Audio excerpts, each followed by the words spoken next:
What's going on, guys? Car Review Guys here. My name is AJ, and this week we have the 2025 Nissan Sentra. This is the SV trim level, and we will be getting into some of the details. This is going to be the full review. If you are new to my channel, we are going to start with a cinematic, usually 60 seconds or less. We are going to go to the exterior, talk through some of the stats, figures, I feel like stuff you guys would want to know. Then we're going to jump into the interior, and then we'll be taking it on a drive. Over 21,000 subscribers, almost 22,000, and hopefully you guys enjoy. Next video, 5 things to love, 5 things to improve. So without further ado, let's roll.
Hopefully you guys enjoy that cinematic, starting with some of these stats and figures.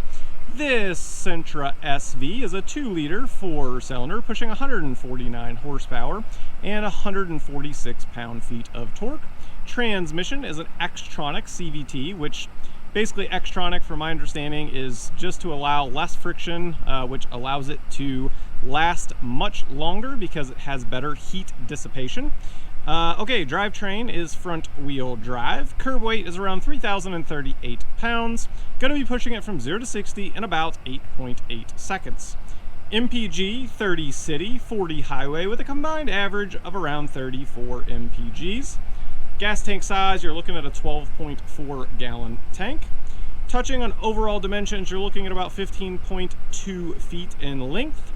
And then the width, you're looking at about 5.9 feet. Ground clearance, 4.8 inches. Pricing starts on the base model, which is the S, right around $21,590. Tester today is roughly $26,720, including the destination charge. Now, keep in mind, I do not have the window sticker on this one at the time of filming, so it's plus or minus just a little bit, but I've spec'd it on their building website, so that should be roughly what this one is. So as mentioned, this is the SV trim level. You basically have the S, SV, and SR. It's slightly confusing though, because the SV you can get actual leather seats, but on the SR you can only get leatherette seats, but on the SR you can get LED headlamps, but on the SV you can only get halogen headlamps. So I don't know the total rhyme or reason there, but those are just some of the differences between the SV and the SR. So taking a look here, the reason I wanted to bring that up is the headlamps are halogen headlamps unless you go to the SR, in which case they would be LED. So that is one difference. You also have, to me, pretty good looking wheels. They are a 215/50/17. And then it does have keyless entry. Also new, as you can kind of see probably right in there, there's a camera. It has a 360 camera. So definitely a nice feature that this is now equipped with. It is part of basically the premium package if you throw it on there, which is between $2,000 to $3,000. Back here, you can press the button. You can probably see it right underneath there. You can also see the camera. And then it has a really good sized trunk. And I will put here on the screen the actual dimensions for you. I test every single vehicle, whether it's easy to get in or not. So let's start with the rear. And let's see how this goes. I am 5'9". If you are new to my channel, got to duck just a little bit, but nothing too crazy. Now we are in, shut the door. Okay, so headspace, I don't know, an inch maybe, somewhere in there. And then as far as leg space, probably a good 3.5, 4 inches, somewhere in there, which is good. Got a charger located right down there. And we've got 2 cup holders and an armrest in this SV. And then you have like this cool material, obviously not carbon fiber, but it's kind of like made to look like that. So it does look kind of sporty. That is pretty neat. And then surprisingly, even this is all soft touch, which generally on the smaller cars they cheap out on, and they have not. It is really nice. You even have a stitch right up along there. Obviously soft touch for your elbow, and then up here is kind of like a plasticky rubberized type of stuff, which again, pretty normal. And again, you got to remember the price tag of this vehicle. It is a really, really good value. So overall, very comfortable back here. So just learned something new for y'all. The child lock must be on because it is unlocked. That's locked, unlocked, and I cannot get out. So first time ever doing a car review, and I've basically locked myself in the car. So we gotta get out.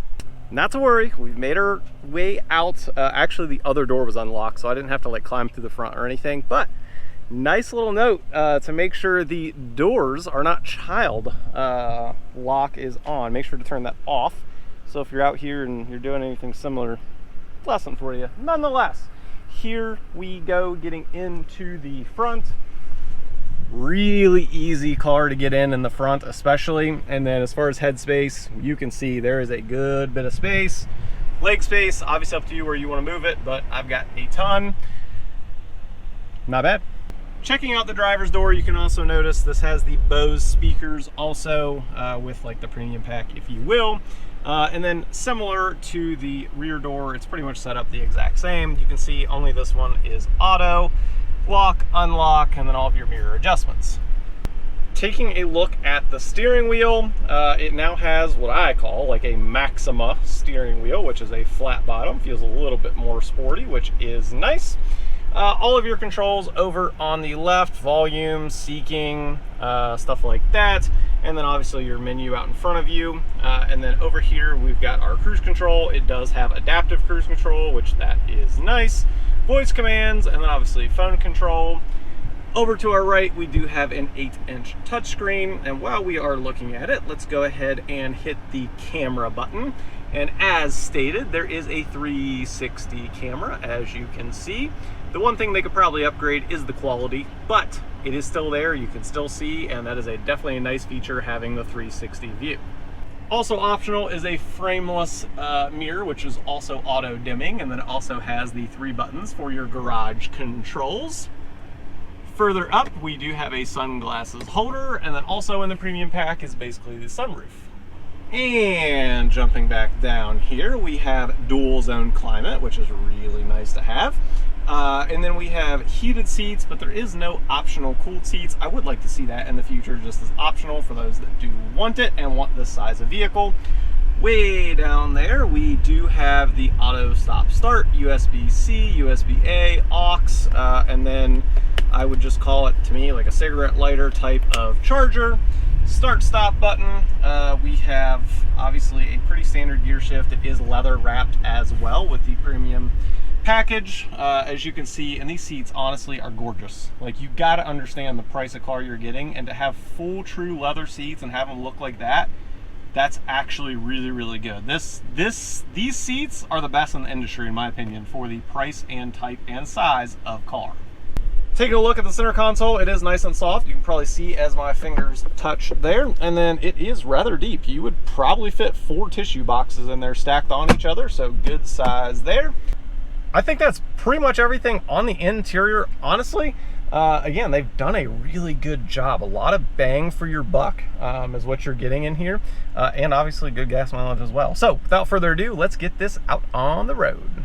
As we get this out on the road, my very first impression whenever I saw this, honestly, it was the seats. Whenever I opened the door, I did not expect to see fully leather cross diamond stitch. Like, I didn't do any research before honestly getting this car. Some vehicles I do, some vehicles I don't. Just kind of depends as the order as to which I do all of my research. And I did not expect to see that in the Sentra. Did not. Like, it was really, really impressive to see it, and they're really comfortable. Like, now that I've had some seat time in it, I am thoroughly impressed for the seat side of things. Not only the way they look, but also the comfort side of things. The only thing that I guess I would change slightly, again, I would want it probably optional, is like the passenger seat to have an optional power, because it is manual adjust on the passenger seat, but it is power on the driver's seat. So that'd be the only little thing, but past that, that was my first impression of just how good the seats look. Now, as far as driving goes, as we are out on the road, I have 3 categories for noise. If you are new to my channel, you have powertrain, you have wind noise, and then you also have tire noise. So out of the 3 categories, I think for wind noise and cars passing, stuff like that, it's pretty maintained, especially, and again, I'm comparing this to this class of vehicle, right? Like, I'm not gonna compare it to a $100,000 luxury vehicle. Doesn't make sense. So comparing it to things in its class, right? For example, the Elantra or the Corolla are just some examples. It stays relatively quiet. Like, I think it does pretty good in that category. As far as powertrain, you can hear the motor a little bit, but the CVT, you can hear the transmission. Now, this Xtronic one that's updated, it is smooth. Before, they kind of like, I mean, they were smooth, but like you could kind of feel, I don't know, just a little bit of something something. This one, it is really smooth, so that's definitely a bonus as well. And then last but not least is going to be the tire noise, and it is present, but again, you're talking about a vehicle that is under $30,000. For me, they've done a really good job to keep costs down and still give a really quality product and ride quality, which we're going to test it on the cattle guard coming up here. I do that every week, every single vehicle. But let's test the acceleration just a little bit here as we go to get out in the main road to the floor.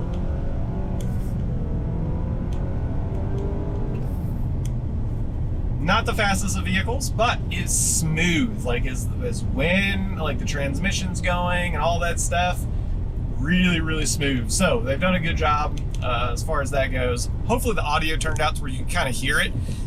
You can hear it, but again, it's very maintained for the most part, considering the price tag and what this vehicle is. Let's check our blind spots really quickly. Over to our left, a really skinny pillar, no issues. Over to our right, maybe the very back, kind of like by the back seat, but again, not bad at all as far as blind spots go. All right, we're coming up for suspension and noise over our cattle guard. Here we go. Tires a little bit on the louder side of things, but again, you gotta compare it to things in its class. Very acceptable, like a little bit better than acceptable, to be honest with you. And then as far as suspension goes, honestly, it absorbed it quite well. Like, and that's kind of been the trend throughout this week as well. I've been thoroughly impressed. I don't quite know how they're producing a car for this price as far as this goes, but they've done it, and they're doing, it's got a good solid ride quality, no doubt about it. So just discussing, you guys know I do 5 things to improve and 5 things to love on every vehicle. So not to ruin the next video, but some of the small things that maybe I would change or update. I've already mentioned one, and that would be the power seat over here. That would be nice as optional. Also, to have some memory seating, that would be nice in this vehicle, just considering how nice it is. And it's just some buttons and some software. It can't add a lot of cost. So that would be nice. And then other than that, I would probably pick like a digital display out in front of us, because again, that should still like keep costs relatively down, but it does make it feel a little bit more modern. But past that, like, this thing is really good, and it even has adaptive cruise control, so that's also really good. Now, could they eventually maybe like add like a true lane centering as like an option? Yeah, maybe, but again, I don't think that's necessarily necessary in this vehicle, but it's definitely got a lot of things going for it, especially for the price. I think if you're looking for a new vehicle that still has some bells and whistles, has a really nice presence on the interior, has a lot of soft touch points where you physically touch, needs some good gas mileage, don't need a big vehicle, definitely a vehicle that I would probably be looking at because it's just hard to beat for the price. And these seats, I mean, man, they do blow me away. I cannot believe how nice they really are.